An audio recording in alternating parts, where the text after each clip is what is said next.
98% tal-ħaddiema tal-Ground handling tal-Air Malta ivvotaw favur il-ftehim kollettiv. Dan Sigħat biss wara li kien is-siġillat ftehim mal-Unjin tal-Cabin crew u jiem wara l-ntlaħaq qbil mal-inġiniera tal-istess kumpanija. Il-Ministru għat-Turiżmu Konrad Mizzi spjega li issa se titwaqqaf kumpanija ġdida tal-Ground handling u assigura li bħal snin ta' qablu dan il-ftehim kollettiv jagħti ċertezza lil kumpanija u lil ħaddiema għal 5 snin li ġejjin. Il-ħaddiema jafu li se noħolqu kumpanija ġdida b'kundizzjoni tajbin, b'żidiet fil-pagi, u l-kumpanija ġdida li hija tal-Gvern taf ukoll li se jkun aktar flessibilità mill-ħaddiema u nistgħu nikkompetu fis-suq miftuħ.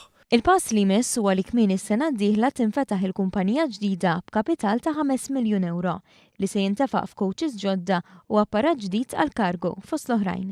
Dan bilan li s-servizzi tal-Ground handling tal-Air Malta ikunu fost l-aqwa offruti fl-Ajruport Internazzjonali ta' Malta.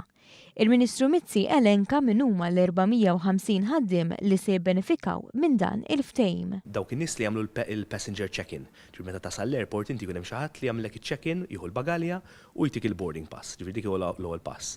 Għandek in-nies li jerfu l-bagalji, il-loaders, u li jabbu il-bagalji fuq l-ajruplan.